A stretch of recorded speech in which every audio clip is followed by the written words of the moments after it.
एक छोटे से गांव में रवि नाम का एक लड़का रहता था। वो पढ़ने में अच्छा था, लेकिन उसका मन बहुत चंचल था। वो एक विषय पर ज्यादा देर तक टिक नहीं पाता था।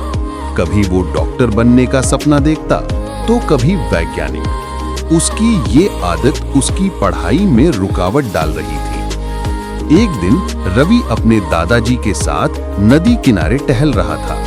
उसने देखा कि एक कुम्हार यानी पॉट बनाने वाला मिट्टी से घड़ा बना रहा था।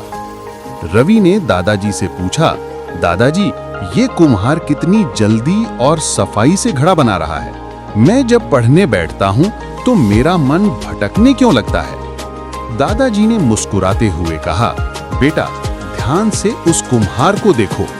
जब वो मिट्टी के ढेर से घड़ा बनाना शुरू करता है तो उसकी आंखें, उसके हाथ और उसका पूरा मन केवल उस घड़े के आकार पर केंद्रित होता है। वो एक क्षण के लिए भी उस लक्ष्य यानी घड़ा बनाने से अपना ध्यान नहीं हटाता। अगर वो मिट्टी को सही आकार देने से पहले ही हार मान ले या किसी और चीज के बारे में सोचने लगे, तो क्या ये सुंदर घड़ा बन पाएगा?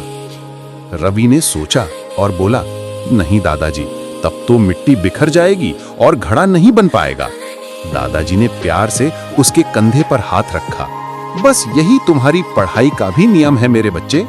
जब तुम पढ़ने बैठो तो तुम्हारा लक्ष्य एक ही होना चाहिए, उस विषय को पूरी तरह से समझना और याद करना।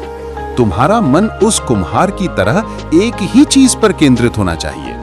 जब तक तुम उस विषय को आकार यानी समझ नहीं दे देते, तब तक अपने मन को भटकने मत दो। अगले दिन से रवि ने दादाजी की बात को गांठ बांध लिया।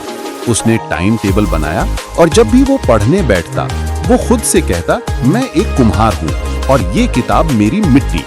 मुझे इसे तब तक आकार देना है जब तक ये एक मजबूत घड़ा न बन जाए।